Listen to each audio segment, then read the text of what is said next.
What's going on, folks? Once again, I'm Neff from Naztech, but it's otherwise known as your friendly neighborhood basement dweller. Don't worry, ma'am, I am from the internet. Today we're checking out The Day of Vengeance. I am a big fan of the Spectre, and I love this comic.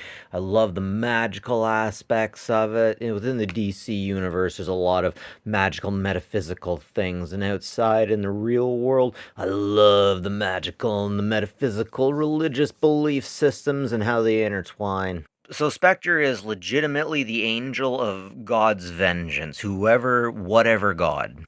Eclipso over here is a punk that's basically the other side, the opposite side of the Spectre. Some demon angel, very bad, no, has the ability to take over everything.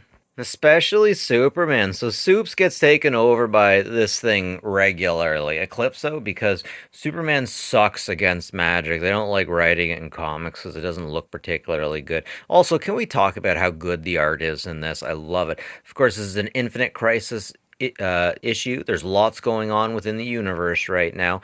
The OMAC, the Project Checkmate, Brother Eye, lots of stuff is going on. So yeah, Shazam and Supes fight all the time, but legit, since Supes is supposed to be weak against magic, Shazam should be able to take him down relatively easy, but he's a more worthwhile IP, I suppose. It's interesting that one is basically a knockoff of the other.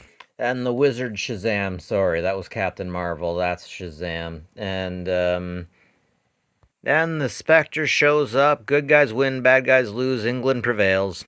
Except one big problem, it doesn't go back to being good. Spectre seems to have been taken over by Eclipso, but not in a controlling way, more of a Spectre wants to touch Eclipso's thingies way, more or less. And he simps out to Eclipso and starts destroying any magic based person because he believes that the source or God wants all magic eliminated the same way that.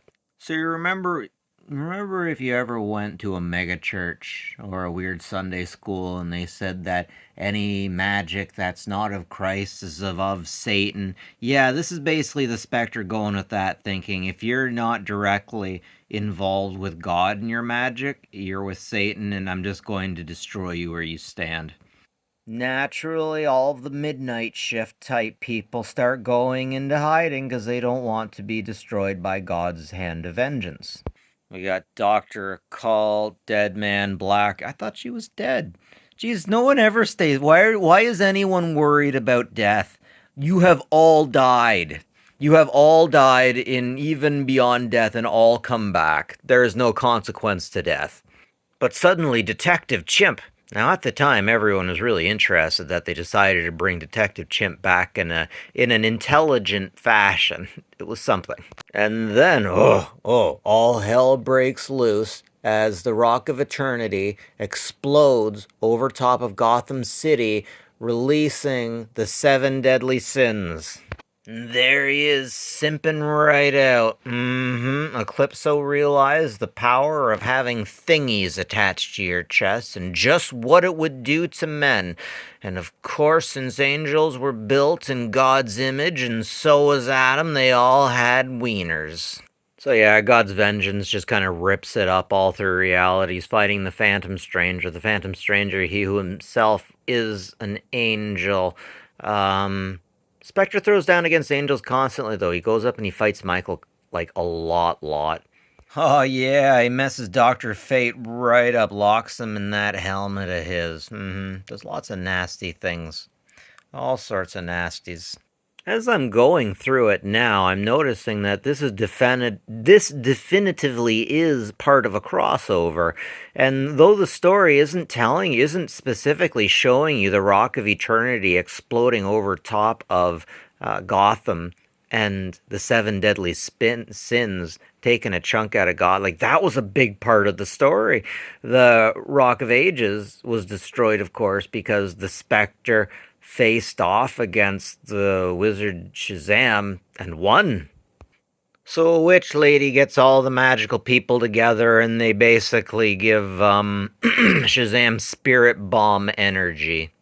And here we see a magical conflict being resolved with punches to the face. Not at all unlike that time that Aleister Crowley got a kick to the face and fell down some stairs. Man, that was an interesting. We won't talk about that. Yep, and more domestic violence solves everything. Wait, he still blows up the Rock of Eternity? After his dispute with his girlfriend? Dude, this continuity is whack. See what I mean? There's no consequence for death. He's back already. Or this is out of continuity. Sorry, guys, I missed the part where Goku brought the Dragon Balls together and fixed everything. Anyways, good guys win, bad guys lose. Day of Vengeance. I freaking love it. Have a good one, folks. Take care of each other.